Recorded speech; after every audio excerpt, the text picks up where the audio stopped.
இல்ல இல்ல அவங்க என்ன பெரியது வந்து ஹாஸ்பிட்டல் கட்டுறது ஒரு சாதாரண விஷயம் கிடையாது சார். ஹாஸ்பிட்டல் நம்ம கட்டல சார், கிளினிக் தான் சார் கட்டுறோம். ஹாஸ்பிட்டல் நீங்க வந்து வீடு கட்டு சார். அது வீடியோ அதான் சார் புரியாம பேசிட்டு இருக்காங்க சார். அதுக்கு இலவச கிளினிக் வேற, ஹாஸ்பிட்டல் வேற. கிளினிக்கு ஹாஸ்பிட்டல் வித்தியாசம் இருக்கு சார்.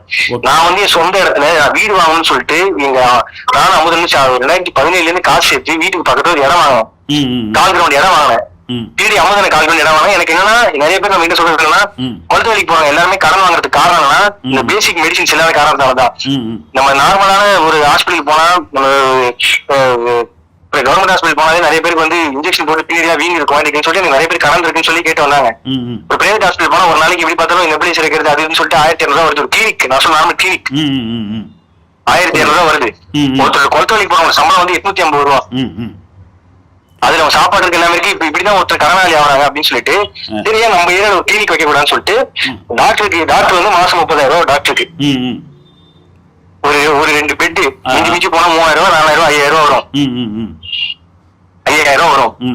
இதை தாண்டி ஒரு 2 நர்ஸ் 80,000 ரூபாய் ஒரு அதிகபட்சம்.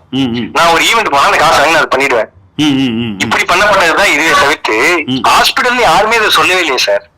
இல்ல இல்ல அவங்க என்ன என் வீடு கட்ட அதான் இது எப்படின்னா சார், நான் என் வீடு கட்டிட்டு ஒரு 3 அடுக்குமாடி குடியிருப்பு கட்டி அந்த இடத்துல அதே அடுக்குமாடி குடியிருப்பு கட்டிட்டு ஒரு 1.5 கோடி ரூபாய்க்கு லக்ஸரி கார் வாங்கினா எனக்கு பேசிருக்க மாட்டாங்க. அந்த காசை நான் எப்படி பப்ளிக்கா சோசியலா செலவு பண்றேன். ஆக்சுவலா அதுதான் எங்க எல்லாருமே சொல்றாங்க. ஏன்னா நீ இவ்வளவு விஷயம் பண்ற, உனக்கு ஏதாவது பிரச்சனை பண்ணுவாங்க பாரு, இல்லாத பண்ணா சொல்லுவாங்க பாருன்னு சொன்னாங்க. ஹாஸ்பிட்டல் கட்டி இந்த கிளினிக் கட்டி முடிச்சதுக்கு அப்புறம் தான் அப்படி ஆகும்னு நினைச்சேன். இப்பவே பண்றாங்களா சரி, ரொம்ப சந்தோஷமா தான் இருக்கு எனக்கு.